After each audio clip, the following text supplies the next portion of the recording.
जिनका सीधा सीधा संबंध झारखंड के लाखों छात्रों के भविष्य के साथ खिलवाड़ से संबंधित है। जैसा कि हम लोग जानते हैं कि जेपीएससी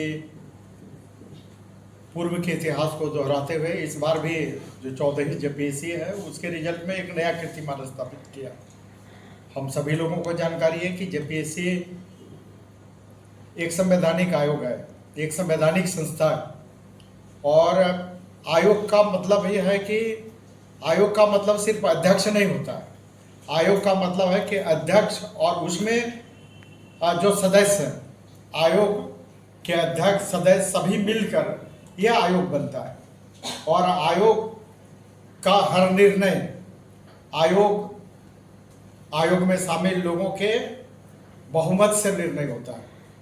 अभी आप देखे होंगे कि जो रिजल्ट आया है जेपीएससी का, जो पीटी का रिजल्ट आया है, इस रिजल्ट में जेपीएससी ने एक अजूबा इतिहास रचा है। इस रिजल्ट में न तो कोई सदस्य का हस्ताक्षर है, न जो जेपीएससी के जो कार्यालय के जिम्मेवार पदाधिकारी जो जेपीएससी के सचिव होते हैं उनका सिग्नेचर है।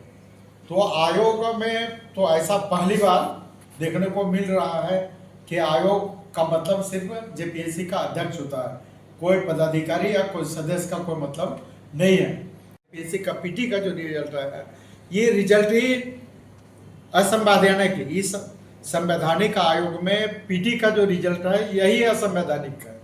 तो इस असंवैधानिक रिजल्ट पर सवाल उठना स्वाभाविक है। सरकार संज्ञान में ले और संज्ञान में लेकर इसकी सीबीआई जांच करावे, दूध का दूध करावे, पानी का पानी करे, ताकि झारखंड के लाखों छात्रों का इसे भविष्य जुड़ा हुआ। दूसरा जो महत्वपूर्ण सवाल है कि रिजल्ट आता है, रिजल्ट आने के बाद मेंस की एग्जाम होगी और मेंस के एग्जाम के लिए फॉर्म भरना पड़ता है।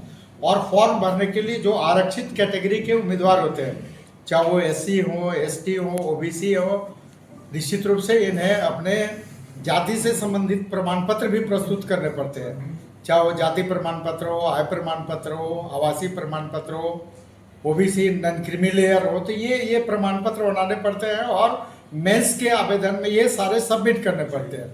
तो और उनमें से भी आप देख लीजिए, अब आप पूरे संथाल परगना में देख लीजिए क्या स्थिति उनकी रही है। वहाँ तो हम नहीं थे गठबंधन में, मतलब वहाँ तो उनका था, वहाँ पर क्या स्थिति है। तो इस तरह से अब हम नहीं समझते हैं कि इस तरह का आपस में एक दूसरे पर मतलब असफलता का ठिकरा किसी एक दूसरे पर फोड़ने का कोई बहुत मतलब नहीं है।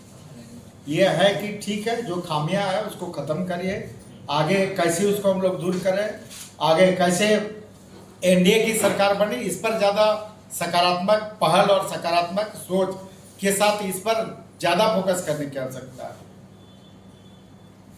ठीक है।